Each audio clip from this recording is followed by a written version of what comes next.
may be, I think a more objective approach, and I think this is the way he would like to use the word scientist, someone who is objective or impartial or neutral approach, would be to think, well, why has religion, I use religion in an encompassing term,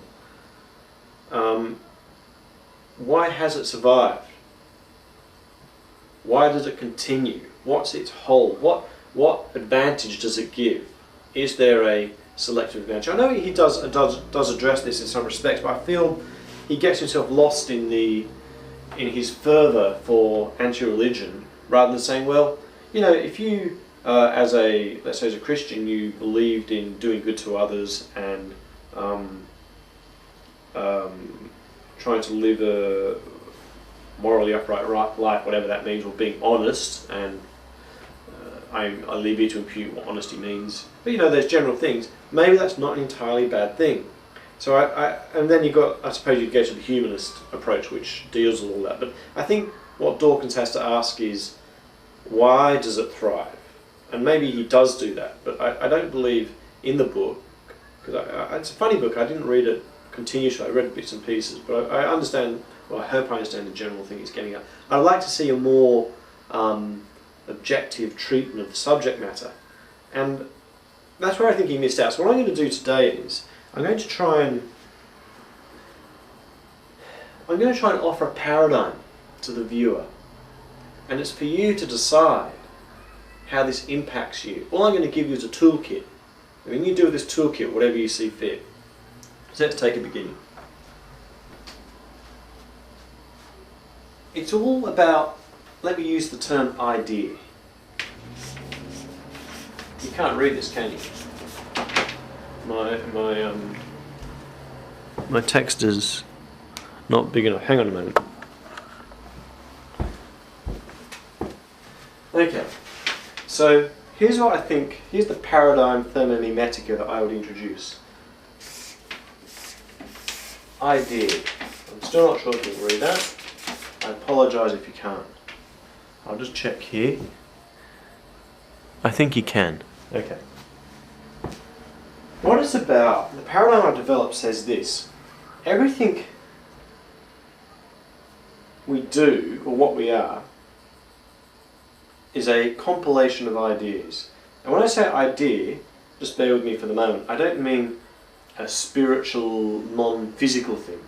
I will adopt the word physical for the sake of the argument up to a point, and you'll see where I go with that. So, I think the best way to demonstrate this is, let's take your name. Everyone's familiar with their name, or most people are. I hope you would be. But what's to stop me calling myself John on Tuesdays, Fred on Thursdays, Harry on Fridays, and who knows, maybe Elizabeth on Wednesdays. Oh, sorry, Saturdays. I could call myself, go around and call myself whatever name I wish to call myself. But I don't. Why don't I? Well, because it'd be really inconvenient for me to call myself a different name every day. Not just for my own memory's sake, but to interact with other people. So the idea that I have a constant name is the idea that competes the alternative, an alternative, which could be to call myself something different every day. I mean, I could go and do that, even if it wasn't legally recognised. I could do it. I can insist that people call me Harry on Thursdays. And the people at work, or your high school, or your university, or whatever, you'd soon drive away a lot of friends who just think, oh, this is ridiculous. So, you know, they might find it quirky, but it'd be problematic. So that idea, while I could do it, doesn't uptake on our minds. Now, when I say idea, I would put it to you that every thought we have, the fact that my name is Fred, say, it's a bunch of arrangements of particles, of neurological particles, neurons in my head, and electrical configurations. And you could probably excise, if you did neurosurgery, with a fine enough, a nano scalpel or something, the neurons that I'm called Tom, if you knew where they were. So I would say from no brain to a complete brain, there's a bundle of ideas that are physically manifested And again, I use the word physical at the moment just for the sake of it.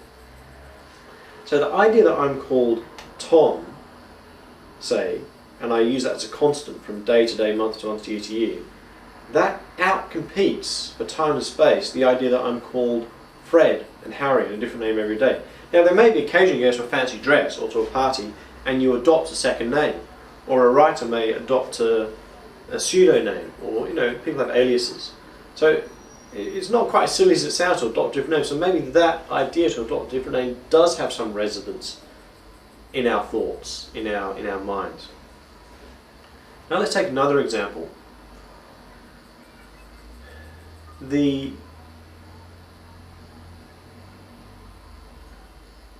you think about, I was going blank for a minute. Ideas compete. What else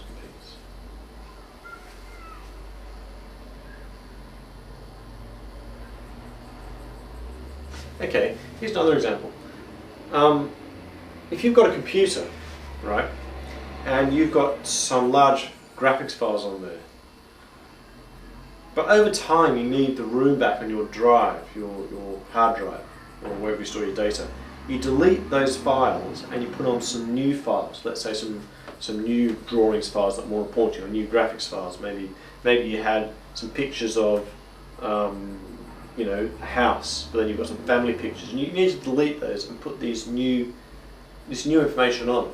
What's happening there is you're actually, again, on the medium of the hard drive, you're competing. You're saying this data is more important than this data, and I've only got enough time and space for one, so I'm sorry, that's got to go.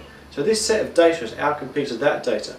Now maybe a more accurate example is when you look at your processor. So you're using a computer and then it goes very slow. That's because there's something's often using up the processing speed. So you might go in there and try and shut down some of the other programs. And you're saying, well, this program's not as important, that program's not as important, I want this program to run. So on the processor, you're giving this idea, this energetic execution of a program, more precedence over that one. So there's a kind of, and I use the word war or competition going on that processor for time, energy, and space on that processor. In our minds, it's a similar sort of thing. Different ideas are trying to uptake on our mind. So, as I said, the basically trivial but I think important example that we adopt a singular name. Now, other ideas we adopt everyone, almost universally, almost universally, adopts the importance of friends and family, and the meaning of learning to communicate with people, at least some stage in your life, the importance of eating and how to do it. And these ideas uptake in our mind, and indeed just walking and moving and breathing. Like some of them are hardwired, like to breathe, non-conscious breathing, it's hardwired into the structure of our nervous system. So what I'm getting at is essentially a way we can describe the paradigm of our existence is we are a combination of ideas, and these ideas are competing with each other for time and space on in our physical mind, in our mind.